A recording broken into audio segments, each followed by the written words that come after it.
Kalaulah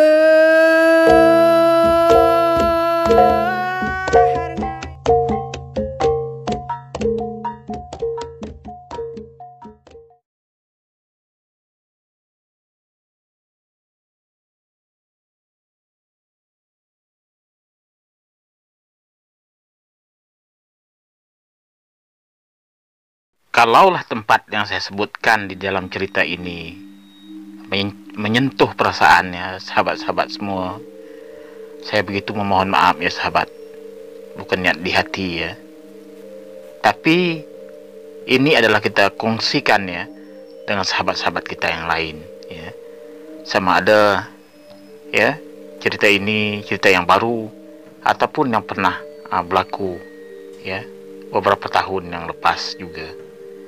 Sebab apa yang saya hendak sebutkan di sini adalah ya banyak sahabat kita ya yang bercerita ataupun mengirim ya cerita-cerita yang berlaku di tempat itu. Entahlah, saya pun agak pening juga ya sahabat bila saya menerima respon daripada rakan-rakan kita. Tempat itu dulu memang agak panas juga ya, apatah lagi pada tahun 1989 ataupun 90, 95 macam tu, tempat itu belum kita sebut dibangunkan ya. Jalan di situ pun dulu adalah batu kecil dan masih juga tanah kuning kita itu dulu ya. Tempat lambir dan juga bukit Lesung ataupun Bukit Song ya. Cerita yang kita ceritakan di sini ya sahabat. Kita cerita sikit lah ya, kehendak ya pendengar yang mengikuti channel saya ini ya. Yang satu lagi ini kan mereka nak minta lah ya, tapi dah di penghujung cerita saya, iaitu di Tunang Bungsu Baya ya.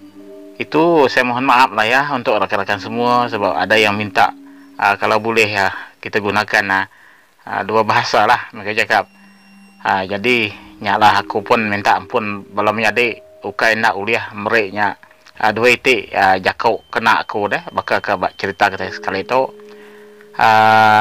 Ngai kau tak ada cerita aku nya legi dah, hari sebutan aku nya legi dah naknya metai menyeku kita dah anaknya tu nyak lah aku nak uliah nyerita aku teto ngagai ngena dua itik bahasanya amai pan aku tu menyiku kitanya baru nguji ngena dua bahasa betul bisik bak channel kebukai pihak aku nya, tapi aku nguji ke ngena ke sitik tu dua bahasa bak cerita ke dia tu suai ko tu dia tu ya. Jadi sahabat, kali ini ya cerita kita ini ya pakcik dengan gadis yang saya ceritakan. Mereka berdua ni tadi kan ya, kita teruskan saja lah ya sahabat. Dalam kesamaran ya cahaya dari bulan yang terang bulan pada masa itu, gadis itu yang menasihatkan pakcik itu kan, perlahankanlah ya teksi dia pada tempat-tempat yang dia akan beritahu. Ini kenapa ya yang agak pelik sangat. Gadis itu kan dia pandai, dia tahu tempat-tempat yang agak membahayakan, selikoh tajam dan sebagainya, yang pakcik itu perhatikan. Inilah kelebihan gadis ini. Sedangkan pakcik sendiri pun kadang-kadang terlupa juga mana tempat yang selikoh tajam, bukit sebelah tu kan curam macam tu. Tapi gadis ini walaupun dia duduk kat belakang, dia boleh tahu. Dengar tu sahabat ya. Apa lagi ya, sambil itu pakcik pun tanya lagi, iyalah nak, terima kasih lah sebab bagi tahu pakcik. Pakcik pun kalau jalan malam-malam macam ni pun bukannya jelas sangat mata, maklumlah dah tua dah cakap. Tak apalah pakcik, terima kasih lah Saya pun nak ucapkan terima kasih pada pakcik ini yang menolong saya, nak tumpahkan saya, ya. Sebab bukan senang nak dapat orang baik hati macam pakcik macam ni. Yalah nak, kita ni mestilah sama menghormati sesama sendirilah, kata pakcik itu ya sahabat. Pemikiran pakcik itu kan tak terfikirlah, ya, untuk benda-benda yang pelik. Jadi diteruskan sajalah perjalanan mereka berdua pada malam itu. Tak berapa lama lepas pakcik itu melimpasi beberapa bahagian jalan tu, yang gadis itu bagi tahu dengan pakcik itu sahabat. Tiba-tiba gadis itu cakap dengan pakcik, pakcik, di sinilah tempat saya, tak jauh dari tu, turun sikit, berhenti di situ nanti ya pakcik. Gadis itu memberitahu dan cakap dengan pakcik, oh ya kan nak, yalah, nanti pakcik akan berhenti kat situ. Ya perlahan ya pakcik, hati-hati ya, perlahan saja. Inilah pakcik, sinilah saya. Oh, rupanya anak di sini. Yalah, kalau macam tu hati-hatilah nanti ya nak. Pakcik tu tiba kat situ pun cakap, ya sahabat, mungkin yang tinggal di Miri ataupun orang di bukit di Lambe itu kan, ya, mungkin perasan kata, kalaulah orang di Lambe, ya, yang tahu ini dari cerita sahabat saya ni, ya, ada satu tempat ya, kalau yang perasan ya, saya rasa mesti perasan ya, bila kita nak pergi ke Lambe Waterfall ya, bila kita turun ya ke Bukit Song itu, mungkin sahabat semua perasan ya, sebelah kanan ya, rumah yang tak berpenghuni dan tak siap dibuat. Perasan tak? Saya rasa mungkin lah ya, orang Miri ataupun orang Lambe sendiri tahu tempat itu. Ini adalah ya apa yang dia ceritakan ya sahabat kita ini ya. Tempat itulah yang terjadi cerita ya mendiang ayah ya sahabat kita yang mengirimkan cerita ini dengan pakcik yang membawa teksi itu.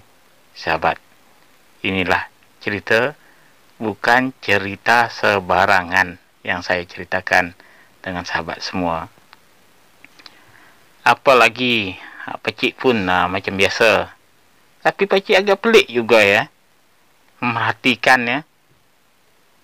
Nak tanya anak tu pun agak segan juga dia kan. Dahlah agak gelap, dia tengok kiri dan kanan tu, ada juga dia nampak ya rumah satu, tapi dia tak juga pasti, macam pernah nampak pun macam tak pernah. Dia tak pedulilah. Ya di sinilah saya pakcik ya. Terima kasihlah pakcik. Lepas tu pakcik ni tolonglah dia kan. Lepas tu anak tu kan, gadis itu biasalah ya, nak beri tambang duit kepada pakcik. Duit itu dia serahkan pakcik. Aduh nak, sangat besarlah duit ini yang kau bagi dengan pakcik ni. 100 nak, macam mana pakcik nak pecahkan duit ini nanti? Ada kata, tak apalah pakcik, jangan macam tu lah nak, ini agak besar lah tambang kalau macam ni. Tak apa pakcik, pakcik simpan saja, pakcik ni orang baik. Gadis tu bercakap, oh betul kan nak? Kalau macam tu nak, terima kasih lah ya. Yalah pakcik, ya tak apa pakcik. Ya saya sudah sampai di sini lah pakcik ya. Terima kasih ya lah pakcik ya atas budi baik pakcik.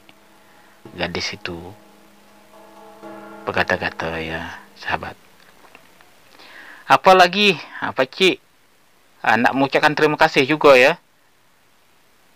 Tapi ya sahabat, yang sangat mengherankan, yang sangat membuat pakcik ini agak pusing kepala ya.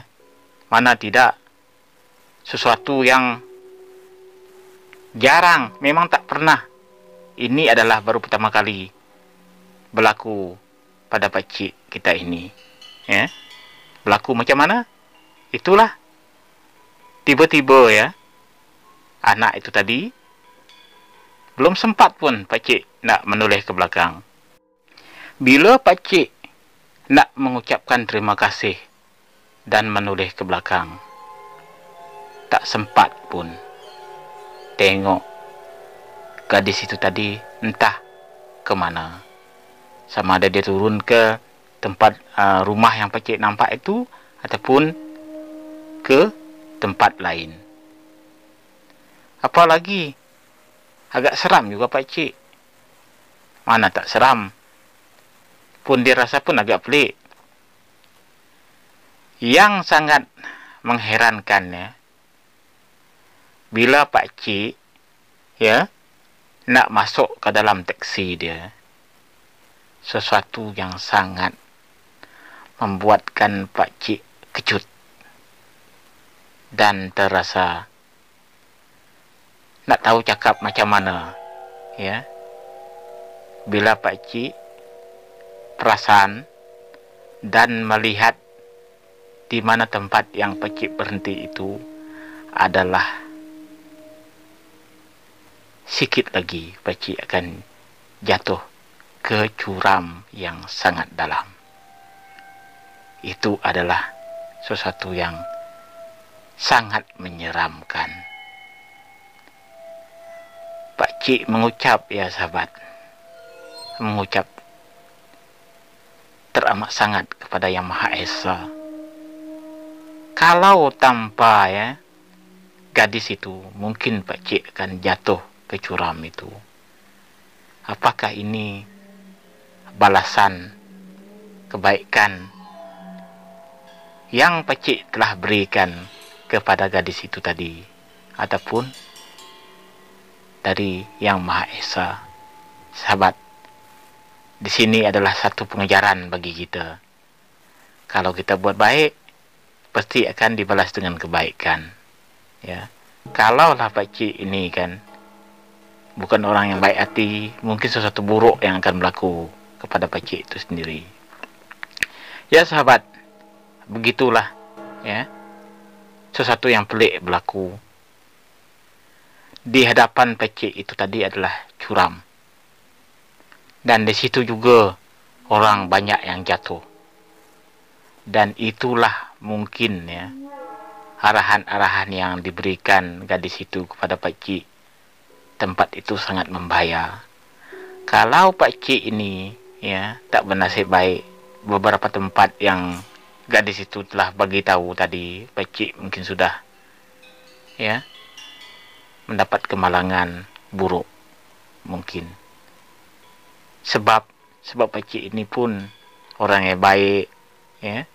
Gadis itu selamatkan ya pakcik ini. Ya sahabat, itulah kita sendiri yang tak persekan lah apa yang berlaku ini, dan apa yang cerita yang ini saya agak tertarik dengan cerita ini yang sahabat kita ini kirim adalah berkenaan dengan apa yang berlaku ya. Antara kita percaya dengan tak percaya itu terserah lah, seperti yang saya ceritakan ya.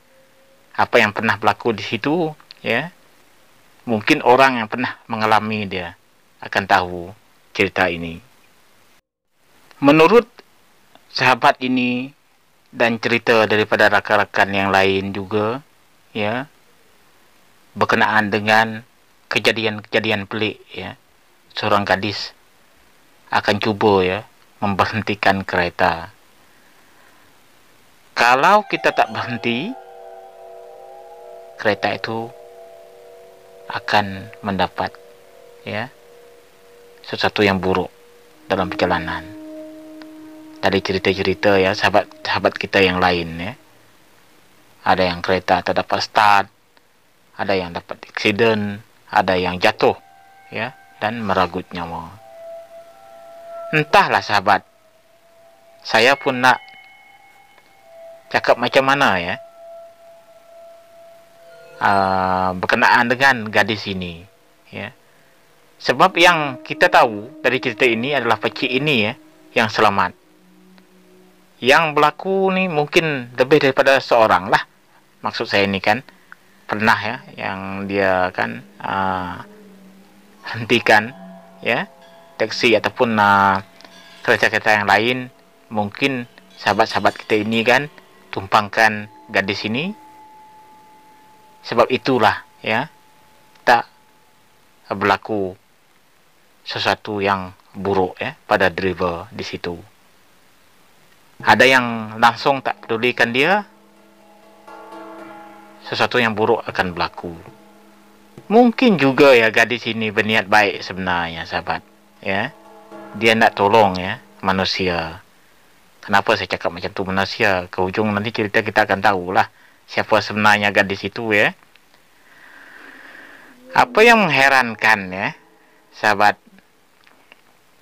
gadis ini ya memang selalu orang nampak ya, dan sesuatu yang berlaku tetap terus berlaku. Pernah juga saya ceritakan ya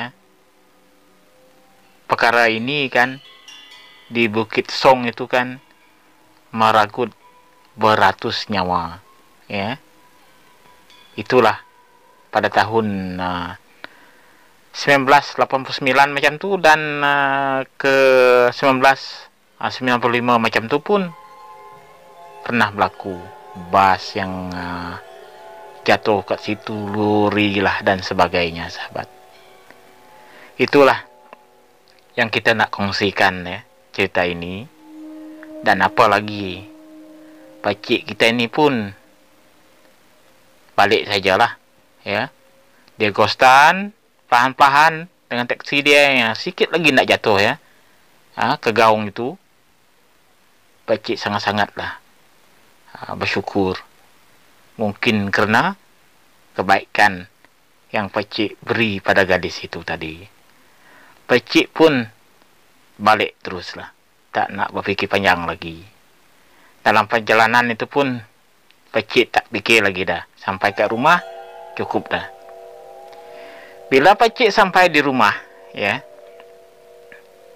nasiblah ya, duit itu tadi masih pakcik simpan ya di dalam ya poket pakcik ya.